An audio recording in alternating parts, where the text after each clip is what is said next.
Hey everyone, so we're back for the continuation of the developer diary for Clear Shooting Sniper X.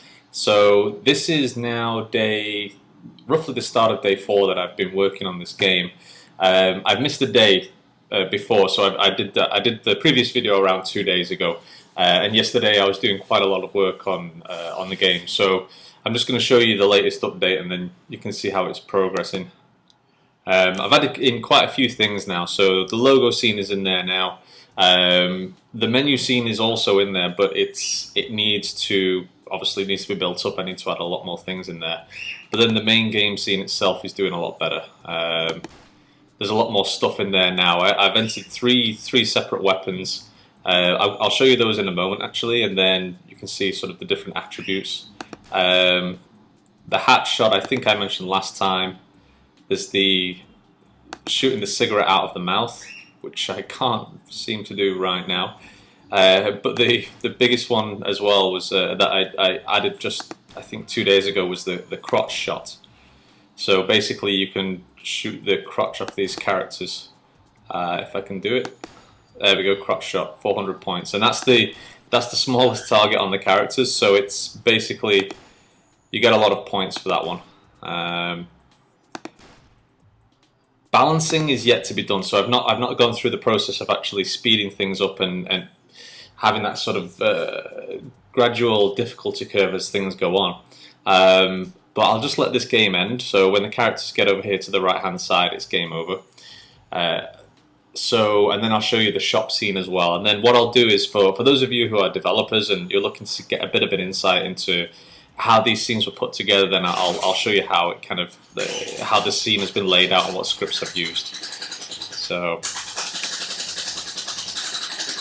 sorry about that. My birds are going crazy. I don't know why. Anyway, so this is basically the weapon selection screen. So this needs to be updated, but this basic one here, this Riley M72 rifle, this is the basic one that everyone gets for free. The DSF Royal 12, which holds 5 rounds of ammo, that's pricing. That one is going to be probably 99 cents. This one, the McNamara Sniper X, is basically the one with the scope, and I'm going to show you that one now, and that holds 10 rounds. I came up with the scope thing because it was I didn't think of that initially when I was designing the game. It just sort of happened when I was zooming in on something, and I thought, oh, that would be cool if you know if I should include the scope or not. And I'd never worked with 2 cameras in the scene before. When building games, it's always been a single camera within the scene. But I think it works pretty well. I think it's a good item to have in the game. I think people would be interested in getting this. Pricing wise for this one, I'm thinking possibly $299. We'll see how that one goes anyway. But it's pretty cool. It's you know, you can do a lot more accurate headshots. You can do the arm shots, the crotch shots pretty easy. The other thing is now as well is that you can actually shoot through 2 characters. Before you could only shoot one because of the raycast. What it was doing was hitting one character and then the ray was just cancelling. But now I'm using a function that's called raycast all, and what that does is it goes through all the characters and then returns all of those characters, all of those objects in a list that were hit. So then you can send each of those objects a message and say, hey, you know, if this was hit, then do something. So let me just jump into the game scene here so that you guys, for my people who are following along who are developers, they want to sort of figure out how some of this was done. So, okay.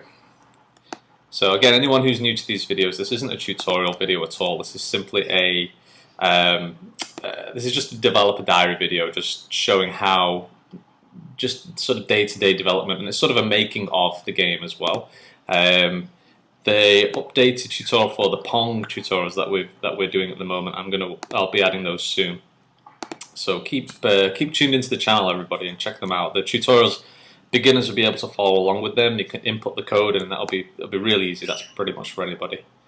So this is the character at the moment. I think I'd shown this last time, but it comes into a set of, you know, it's sort of broken up into parts. Object penis. I should have really called that crotch. But anyway, so as you can see, that's the smallest. That's the smallest collision. These green squares are the colliders. The colliders allow you to, when you say tap on the screen on like an iPhone or an Android, it shoots a ray, which is like the laser, into the game world directly through the camera or wherever you're pointing, and directly forward. And what that'll do is if it hits a collider. So for example, this green box we call collider or a collision box. It will then send a message to the script that's attached to that collision box. So for example, I've got the hat, object hat here, that has its own script called hat. And then what I'm doing is basically broadcasting a message to it. So this laser or ray that hits this object, it'll send that object a message. And in this case, it will send a message which basically says, this object was shot, and then it will process this code here, which will show the hat particles, which is kind of hat spinning off. It will then show the score object that pops up at the top. It will then also add the score, which I need to do next. It will add the score to like the main game score, which I'm going to do later on today. So that's kind of how the character's broken up. I think the other points were I think the scope thing. This is quite a cool feature, I think, for if people include like 2 cameras in a game. All I'm doing here is basically I've got a second camera in the scene. So the main camera is this one that you see like right now in the game, the big one that shows everything, and then the main camera scope here, which is connected to the crosshairs. The reason it's connected to the crosshairs is because we want it to follow where the crosshairs are going. So obviously when we turn this on and play it, it's moving along. As you can see in the bottom of the scene here on this bottom side, you can see that it follows exactly where the camera's going, which is what we want, because we want the scope to obviously see we want the camera to see where the scope is. And then all I've done with this one here is basically made the depth to 1, which means that it gets rendered in front of the main camera. So the main camera is the big one, and then the scope camera is a little bit smaller, but we've made it to a depth of 1. So 1 makes it a higher number than the main camera, so that means it gets rendered first before the main camera. If we change this to like -1, it should go behind if it's not working too slow. Yeah, so there you go, it's going behind. So it's getting rendered behind the main camera, which is not what we want. We want it to be in front of it. So let's just go back. Okay, there you go.